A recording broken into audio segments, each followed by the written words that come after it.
While you might not realize it, you might be actively contributing to the death of your art.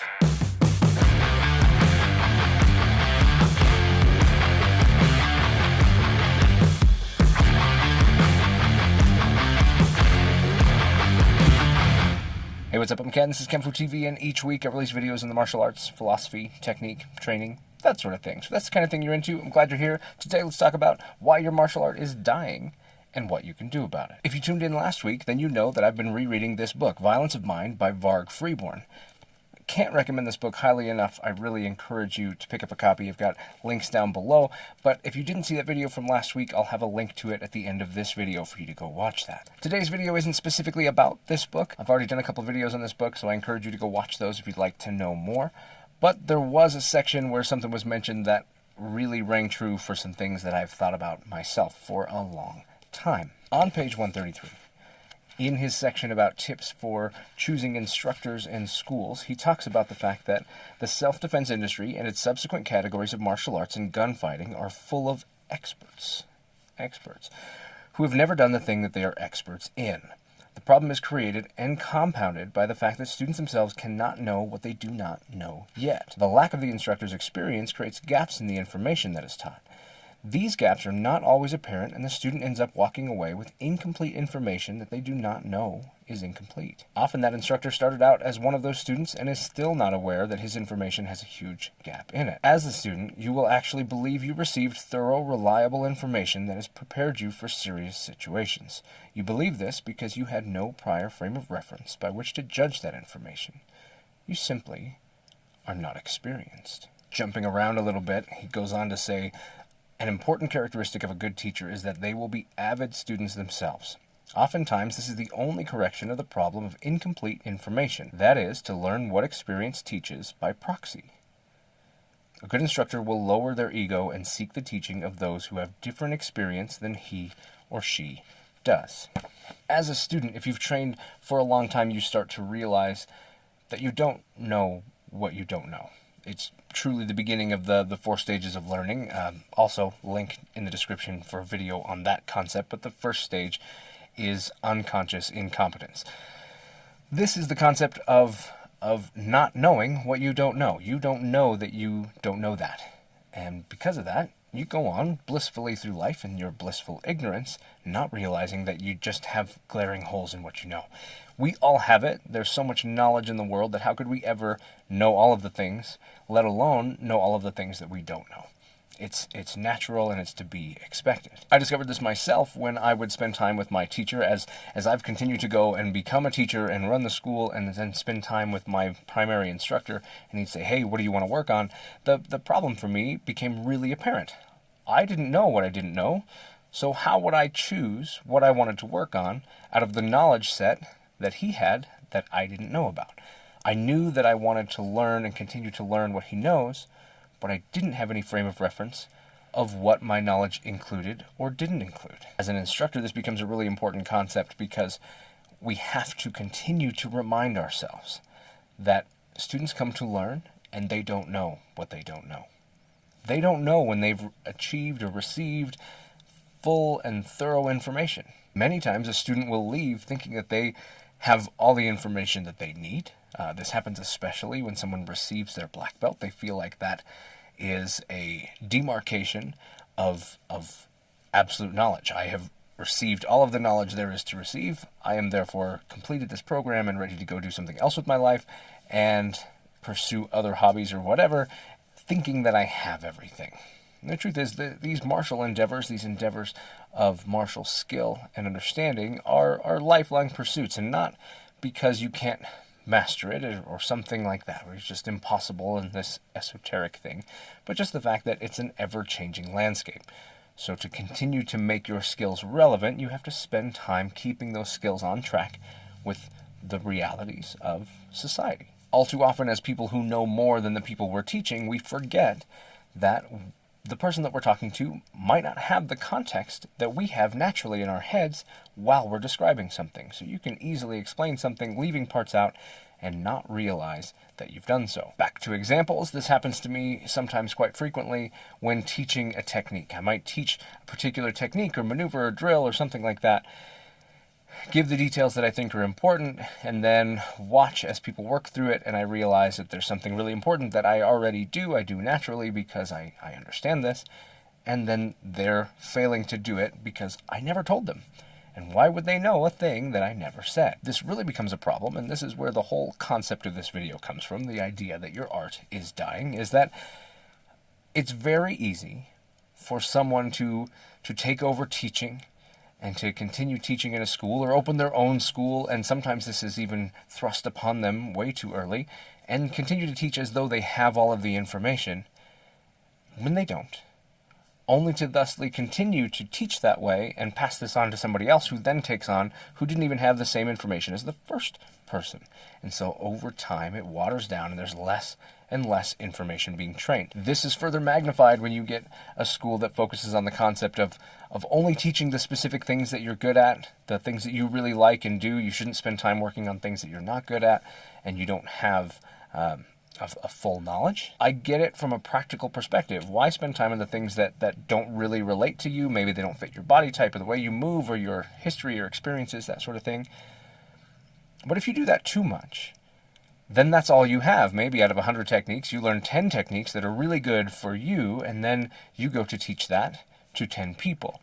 And maybe of those 10 people, only one person is good at absorbing all of those things because they maybe match whatever circumstance you were in, when the other people, a lot of that stuff didn't fit them, and now only one person actually has the information that you've continued to pass down. So now they have that, and it just continues to get worse and worse. And in a couple generations, all of the information is just gone. I do not mind the idea of keeping things practical and having people work specifically on what works for them or what's good for them and that sort of thing. Where that becomes an issue is when you consider it from a teaching perspective. Anybody who pursues instruction to become an instructor should make sure that their knowledge is well-rounded to be able to pass this on thoroughly, including things that they're not specifically good at or they'll not choose to use themselves, so that that information continues to make it to the people who do need it. But on top of that, just do you have the information? Sometimes somebody leaves thinking that they could run a better school or do a better job or something like that, and they go open a school not having half of their instructor's information. Or in some cases, the instructor may pass away or something like that can happen, and when that happens, the same idea. You continue on with only the amount of information that you currently possess. The real danger is when someone does this. They continue to pass the information, truly believing that they have all of the information. Anybody who stays within their own echo chamber, continuing to work with their own people and stay inside of all of that and just continue to cycle what they have, will naturally diminish everything that art has to offer. It will just happen. An instructor has to continue learning. One of the ways this can be done is obviously stuff like reading, studying, and continuing to grow your information. Another way is to continue to actively pursue teaching from other people, going through seminars or training, certification, whatever kind of things are available, working with other instructors, maybe making time, setting aside time in your schedule to work with other arts or other instructors, and continuing to build what you have so that you can more readily see where your gaps are, the things that you do and don't have, so that you can continue to recognize what areas you need to flesh out and what areas are doing okay. This, in my opinion, is an absolutely critical thing. Personally, I believe in this so much that as I rework my curriculum, it is becoming part of the curriculum. At a certain rank, it's actually one of the requirements for the rank is that you do go and train somewhere else and learn from someone else. That is just mandatory. I believe that strongly in this, that your ability to continue to grow in my art relies on you having to expand your horizons and test what I've given you so that you can understand whether or not I'm on the right track, whether you're getting what you need, whether you believe what you have and that it matches what you should do, or you needed to fill in some gaps that even I didn't know that I had. As instructors, it becomes really easy to believe falsely in how good we are. We feel really good about the things that we can do, we feel good about the things we teach, and we're surrounded by people who take and absorb that information and believe so strongly in it that it's really easy for an ego to inflate. So, as instructors, dedicated time, conscious effort needs to be put into deflating that ego and looking for the holes and the gaps in our training, in our knowledge, and in our instruction. I mentioned those separately. Our training, did we train it enough? Have we done enough variety of training? Have we seeked out different types of training to fill in these different gaps? Knowledge and training are not always the same thing. That's why stuff like books are so important. Conversations with other people, sometimes videos, documentaries, interviews, things like that. All of those things play to helping you understand a concept better, especially if you're talking about something like self-defense. 90% of it is non-physical skills. So if you go to a gym to train physical skills, you're getting 10% of what you need for self-defense. If you're not exposing yourself to that other information, that other knowledge, you're missing a lot. And lastly is just your instruction. I've mentioned that one very specifically by itself because of the fact that you can have all kinds of information and not realize how much of it you're not delivering, that it doesn't have a good way to be delivered. And this is something that I'm working through personally. It's really easy for me to continue to expand my knowledge, but then when does that knowledge get doled out? Very often for me, that happens in what my students jokingly call the avatar state, where I hit on something that's really important, that I'm passionate about, and we have a conversation, and just information just flows freely, and the dam is broken wide open, and all of this information comes out. Well, downside, if you weren't there that day, you didn't get it. And will it come back around? I don't know. Will it come back up? Will someone ask the right question to have that conversation come back again? This, in my opinion, is a problem. Now, thankfully, one of the ways that I'm handling that is recording what I do, so that when those conversations happen, there's a record of them. You could go watch them, and maybe you weren't there that day, but you could still benefit from that information.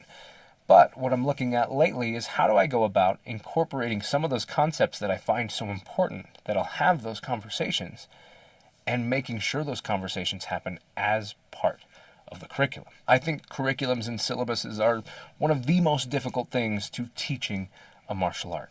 The more you do it, the more you train, the more you work with other people, the more you start to become aware of the principles of what you have. The more you see the different variations of what's going on, the more you get what is actually the root or the meat of what's happening, and then you can focus on that. But I truly believe that without good instruction from that direction, that method, that it takes a lot of time, it certainly has for me, to be able to develop that type of teaching style and that understanding of your art. What I'm definitely not trying to do is tell you that I have all the answers. In fact, I continue to work through this and continue to study and focus on my own because I don't have all the answers. But as I work through this and I mention these things in these videos, I hope that you comment and talk about thoughts and theories that you have, things that you're doing, things that have worked, things that haven't worked, as you continue to try to express yourself as a complete instructor, someone with a complete knowledge of what you have, all the while recognizing that you'll never be a complete instructor, and someone's instruction should always come from multiple people, and no instructor should ever stop learning. But the things that you're figuring out that are working for you, I hope that you are willing to share them, and maybe if you are realizing through some of these videos that these are issues that you have too, that maybe you didn't realize you have, I hope that you mention that too, that you're open enough and are able to deflate that ego enough to comment and start a conversation so that we can all support each other as we realize that maybe there's still work to be done, and that we, as instructors, as martial artists, as people who are sharers of knowledge, can continue to work together to create a better situation for everyone in the martial arts or training communities. So how is your art dying? Your art is dying because over time it just loses. It degrades. I saw a really great quote the other day that said, tradition is not preserving the ashes, but passing along the fire. This is one of the most important things that I think I've heard lately, said in the best way. Sometimes things that you understand are just hard to pass because you don't have the right words, and those, to me, were the right words. Where I see tradition fail is preserving the ashes. And the way that we keep the arts alive and continue to make them the best they can be and what they need to be is to pass on the fire. One of the ways that we can make sure that arts pass the best that they can is educating the students to realize that our knowledge as instructors is incomplete. Thusly, their knowledge is starting off from a place of being incomplete. And we can work to recognize and cultivate a spirit of learning in order to continue to grow with this knowledge right from the beginning that gaps exist in our training. Hope you enjoyed this. Hope you got you thinking about your art and your knowledge and the ways that we approach this. Like I said, if there are things that you want to share, please do. And as I continue to process and think through these things, that's what this whole Ken Learns Kenfu is about, is me sharing as I discover my own discoveries in my knowledge or training, however you want to look at that. Release videos like this every week. If you want to support the channel, you can grab a t-shirt, kenfuTV. Greg Linham did this artwork, and it's absolutely fantastic. Link in the description for the merch store, kenfumerch.com. And you can also join this if you want to see some of those lessons that I record on the mat, in the dojo, just teaching what I teach. I'm Ken, this is kenfuTV, and I'll catch you in the next one.